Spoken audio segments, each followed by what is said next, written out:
Hi, hi. Oh my Hey. goodness. Ashley, I'm so excited to have you sharing your blueprint story today. It's so good to have a shop owner's perspective, and I just think people are going to love everything that you're sharing. But before all that, for those who don't know you, will you just share who you are, what you do, and how long you've been in business? Yes. So I own a calligraphy pen shop. I'm a calligrapher. I also work on wedding goods. That's kind of how I got to where I am. But I mostly spend my time operating the shop. So I sell calligraphy pens, accessories, notepads, calligraphy kits, just anything to do with lettering. And how long have I been in business? Since 2014. So what is that, I'm like doing the five math. years? 5 years, Yeah. almost 5 years. I went to art school, so math is hard. Okay, ashbush.com. So everybody Yeah. can go there. Yes. Okay, did you start with paper goods only, calligraphy, paper goods? When did Yeah. you move into the shop side? Oh, yeah. So that was totally unplanned, um, really organic.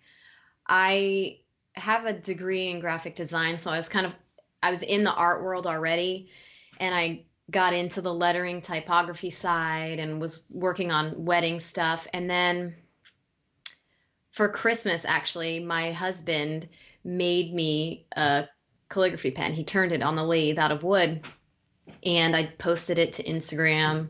I mean, I had like 500 followers or something. And someone was like, "Oh, that's cool. Could you make me one?" And Yeah, I was like, "Oh, yeah, probably." So we made one, and then it just kind of like snowballed. yeah, And I always thought that, I guess I never seriously considered it as a part of my business. I just I thought it was like, oh, this is just something I'm doing, but I kept focusing on paper goods yeah, and the wedding stuff, thinking like that was where it was going to be going for me. yeah. And so I never really took the time to really think about what I was doing. And then tell us when all that changed? Yeah, so that changed when I was going through the blueprint model. Um, yeah, I don't remember what section it is, but it's Is it week two, I think. Yeah, where we go through. Well, I was going through my numbers, yeah. The which, 80 like, 20, 80-20 rule, all that. yes, I think it's yes, me too. Yeah, and I thought I had a pretty good grasp on my numbers. Like, I wasn't clueless, um, and I got to the 80-20 rule, and I was like, "There's no way that's true." I was just like, okay, it's probably 50-50. I really viewed my business as I'm I'm doing like wedding. I had my toe kind of like dipped in everything. I was just all over the place, but I really was like, wedding paper goods is like, that's going to be it for me, just yeah, because like one project maybe had a bigger number than one sale in my shop. So I think I was a little bit disillusioned by that big number. And mm, so I thought, oh, yeah. okay, this is going to be the money maker for me. And then so I sat down, I crunched my numbers, and I was shocked. It was like 90-10, my Yeah, numbers. It was yeah, crazy. I was yeah. like, you have got to be kidding me. And the wedding paper goods were only 10% of my business. Yeah, And I but was taking spending, 90% of your time. Yeah, yes, I was spending all my time like doing calligraphy for envelopes and designing and all that stuff. And I was probably spending 15-20% of my time on the shop, and it was making me all of my money. I I mean, felt so dumb. you had, I remember it was like mind blowing. It was. I did not think this is true, and oh my goodness. So what did you do? I mean, did you just start chopping things off? I mean, what did you do? Yeah, it was a shift. It took a while for me to kind of shift my thinking, because I felt like I had a little bit of a direction I was going in. Honestly, I was like, I thought like the calligraphy pen stuff was just gonna fall to the wayside eventually. And so I had to really sit and think like, I gotta rework everything. So I I cut way back on paper goods and gave myself a limit to like how many I would take. And I really started to kind of fine tune my products. I spent probably the biggest change was how much time I spent because I wasn't giving my shop the kind of time it deserved. And I mean, it was already making me more money than I even realized. But when I shifted to spending the right time on the right things, it was just like the wheels started turning and everything just kind of took off from there. Yeah. I love how you said spending the right time on the right things. Yes. Okay, you don't have to share your numbers, but would you be willing to share your percentages of what your monthly sales increased by? I mean, was it like double, triple? I mean, it was much more than that. So I was probably making a couple to a few thousand a month before. Yeah. Once I started really implementing a thoughtful strategy and spending time on the right things and researching my product and marketing, and because I had a new client now, like who I thought I was targeting before was totally different now. So once I got that all down, I went from a couple thousand a month. I started having like $20,000 worth of sales in a month. And I was like, and this was a pretty fast change. This wasn't like years. This was like within months.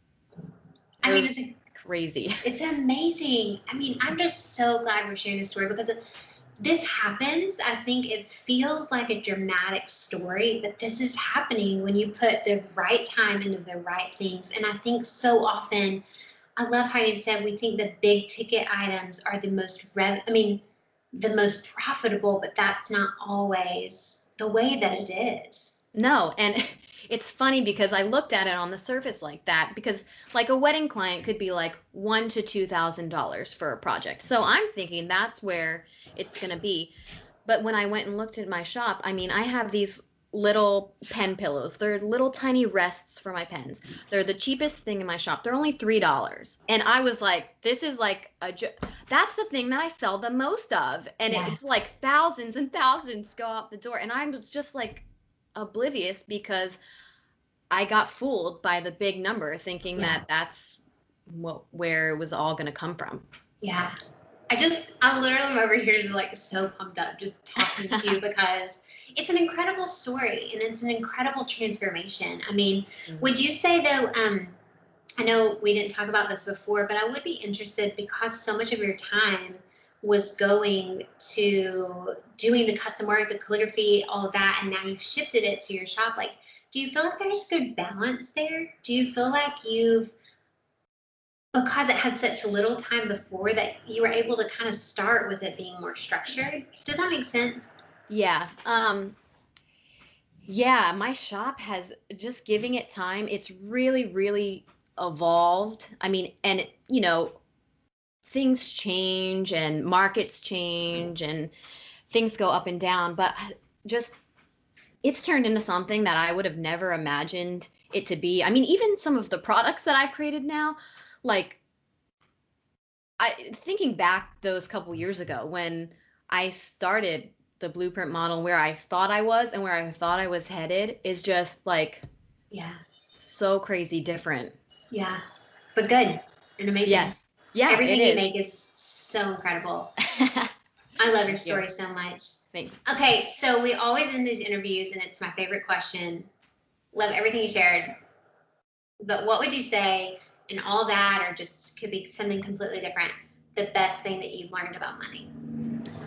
The best thing that I have learned about money, get out of debt. Yeah. For me, it was like, I can't let money run my life and make the decisions for me. Being a creative, like going through the blueprint model, I was learning what motivates me, and money's not a motivator for me. It's, creativity and flexibility and stuff. So for me to experience success, I can't have money like driving the wheel. My bills can't be who's calling the shots on things. So it was really important for us to get out of debt or to minimize it as much as we could, so that there was the flexibility to start a business, where you got to have, months where you're maybe not making anything. Yeah. And then I had the freedom to be creative, and it felt more genuine. And that's when I felt my products kind of taking off, because I was really making stuff that I loved instead of kind of forcing it because I felt like I needed to pay the bills. So yeah, I think that's so good. I feel the exact same way. I feel like debt can chain you, and it creates pressure. And if you're trying to start a business, you want to minimize the pressure. Yeah. So I love that. Thank you so much for sharing your story. Yeah. You're amazing.